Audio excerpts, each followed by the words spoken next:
имам Суюти өзінің Әл-Итқан фи улумул Құран кітабында кейбір ғалымдар Құранды раймен, ақыл оймен, өзінің түсінігімен тәпсірлеу болмайды дейді. Мен бұлай деген тіпті хадистер бар. Кім Құранды өз ойымен тәпсірлесе, өзіне тозақтан орын дайындай берсін дейді. Өз ойымен тәпсірлесе. Кім Құранды өз ойымен тәпсірлеп, бірақ дұрыс болса да оның қате дейді ғалымдар. Кейбір риуаяттар бар. Сол үшін ғалымдар бұған қатты қарап тек қана мәъсур, Құранды Құранмен тәпсірлеу керек бірінші кезекте. Мысалға, сіздер күнде оқып жүрген Фатиха. Сироталлазина ан'амта алейхим. Ан'амта алейхим. Мәнхум. Аллаға дұға қыласыздар. Нығметтеріңе бөлегендердің жолына баста мені дейсіңдер. Алланың нығметтеріне кім бөленген? Айтыңыздаршы. Ақылыңмен, философиямен айта алмайсың. Фаулаика мa'аллазина ан'ама Аллаху алейхим минан набийин уас-сиддиқин уаш-шухада уас-салихин. Солай ма? Осы төрт топты айтады. Осылар Алланың нығметіне бөленгендер. Бұл басқа аятта. Сен осылардың жолына баста дебіз. Құран тәпсірлеу керек. Өйткені Алла өзінің сөзін өзгеден жақсы біледі, ол түсінікті. Екінші, пайғамбар саллаллаху алейхи вассаламның хадис тәпсірлеу керек. Ғайрил мағдуби алейхим валаддалин. Әл-мағдуб алейхим хумул яхуд дейді пайғамбар саллаллаху алейхи вассалам. Уаддаллун хумул насара. Сол секілді тағы да басқа аяттарды пайғамбар саллаллаху алейхи вассалам хадисіне жүгінеміз. Хадис кітаптарында тәпсір бабы бар арнайы, тәпсір тарауы бар. Сол жерлерде бүкіл аяттың болмаса да кейбір аяттардың тәпсірі бар. Ал бірақ бүкіл аят пайғамбар саллаллаху алейхи вассалам тәпсірлеп кетпеген болса, ол кезде тәпсірде озық болған санаулы сахабалар бар. Санаулы сахабалар болды.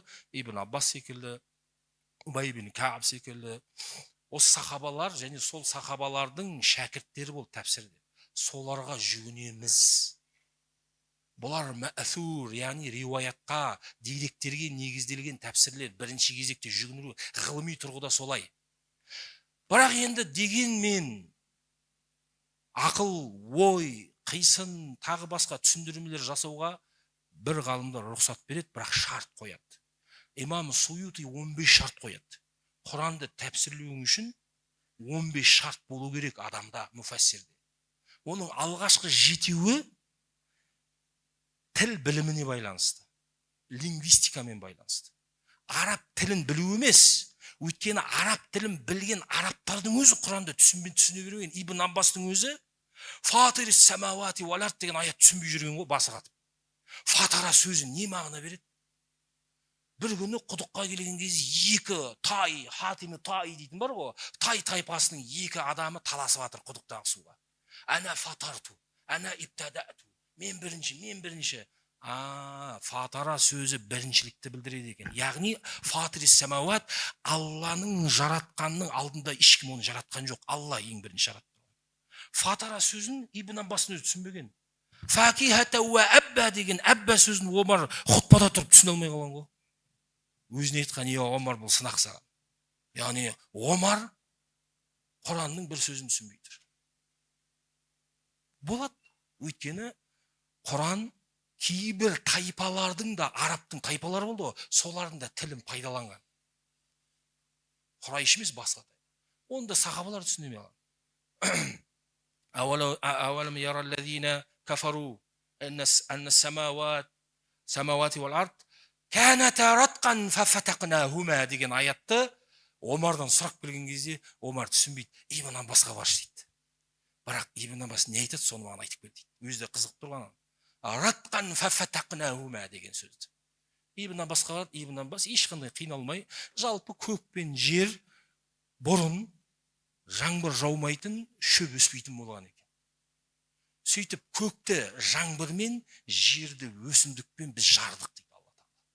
Ажыраттық дейді. Сол мағынада. Қысқасы, Құранды кейбір аяттарды, сол үшін де ғарибіл Құран дейтін ілім бар. Құрандағы кейбір түсініксіз сөздерді ғалымдар жазған. Яғни кейбір сөздерді қисматун дизаны арабтар білмейді оны. Мысалға. Ол Құранда бір-ақ жерде келеді. Қысқасы, сол кездегі мысалға тіпті түсінігінде Ади ибн Хатим радиаллаху анху жағы бар ғой, оразаға қатысты. Хатта ятабайяна лакумул хаййтал абьяду минал хайитал асвадты түйенің ақ жібі мен қара жібін жастығының астына қойып жатты ғой сахаба. Пайғамбарға айтып барған кезде, жоқ, ол емес, бұл жіпті айтып тұрған жоқ бұл жерде. Бұл жерде күн мен түнді айтып тұр деді.